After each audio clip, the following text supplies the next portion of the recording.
Well, good evening, guys. Hope you all had a great day. Now, we got some football news coming out of Crystal Falls. Forest Park Trojans head coach and assistant coach Dave Graff and Gerald Valsano turned in their letters of resignation yesterday. We spoke with athletic director Lisa Olson about this, and she had this to say. Here's a look. On Monday, our varsity coach and assistant coach, Dave Graff and Gerard Valsano, did resign for personal reasons that they felt in the COVID era.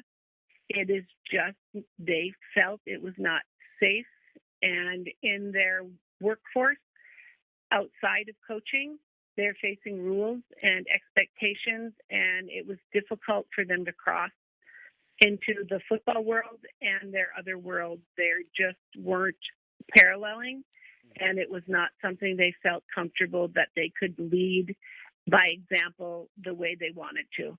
They do feel confident that our assistant coaches, Brian Fabry and Mick Valsano, will be able to step in, which they did on Monday, and they will be coaching this week. Now on to volleyball, guys. We were at Gwen earlier for the exhibition match between Hematites and Model Towners. In the first set, Hematites with the serve. Gwen started early as a fire hit by Tiana Taylor leads to the Model Towners point. Next sequence, Ishmi. They're trying to get something going so Gwen doesn't get hot early on. Hard to do that, though, as Jada LeCount. Well, she brought the heat with this hit right here. They gave Model Towners another point. Later on, Hematites, they're in need of some points, so right here, they're going to try and do that, but a nice bump by the Model Towners saves that. They set it up for Jordana Hardy, who gets another Model Towners point. It was Gwen's game most of the set until we get later, and Ishmi, well, they aren't giving up. Those Hematites play hard, folks, as they get the point right there. But like I said, it was the Model Towners set all evening. Tiana Taylor, she's showing why she's a senior and a captain to get that spike. It was a great effort by Ishmi, but Gwen was able to survive the night, 3-2.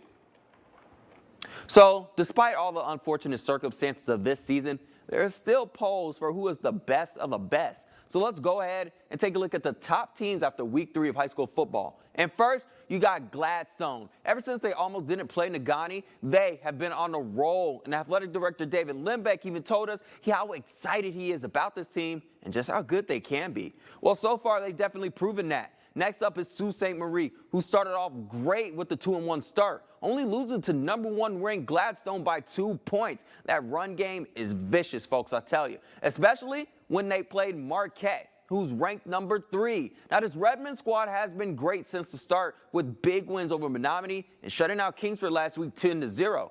Speaking of the Flivers, well, they come in at number 4. The Kingsford offense has been very impressive with Carter Cressy and Zach Pearson over there. They got wins over Norway and Calumet, but they're really looking to rebound after that loss to Marquette. It was a shutout, folks. Now coming in at 5th is Iron Mountain. They have a 3-0 record thanks to the 2 forfeits, but their actual only game that they played with Bark River Harris and they won showed that the Mountaineers are just as a force they were last season. And in 6th, you have Negaunee. They lost a really close one to number 1 ranked Gladstone, but besides that, have dominated opponents by scores of more than 25 points in Manistee and Lawrence. Definitely a team to fear. 7th, West Iron County. Now, I didn't expect them to be 3-0. I'm going to be really honest with you folks. I didn't expect that. But let's wait a little bit longer to see if the Whitecons are for real or not. But right now, it's doing pretty good. And last is Calumet. They looked really good in their 27-0 win over Gwen and only lost to Kingsford by a point. Unfortunately, they have to forfeit their game against Iron Mountain, but still, the team's showing promise. Now in 8-man rankings, that state champs Pickford come in at number 1 with 24 votes. I mean, are you surprised? They continue their win streak from last season after winning the big dance against the Portland St. Patrick, and they haven't been slowing down since. But who do they need to look out for? That North Central Jets team who they beat in the postseason last year. They always go toe-to-toe every season, so I cannot wait to see those two square off sometime later this season. Next is Munising. They're first to move into 8-man. It seemed like the best thing for this team because they're undefeated and they're scoring a lot of points with that powerful rushing game. Don't you just love to see how good these 8-man teams are? Another 8-man new team? Lake Lindenhubble. They've been on fire too, dominating both Superior Central and Kearney Natal. That one loss, by the way, is a forfeit. And in 5th and 6th, you have Stevenson and then Cedarville. Now, two teams that aren't new to being one of the best, but the thing is, when they get to the tail end of the season, they just need to maintain that. So I cannot wait to see how next week's polls come out.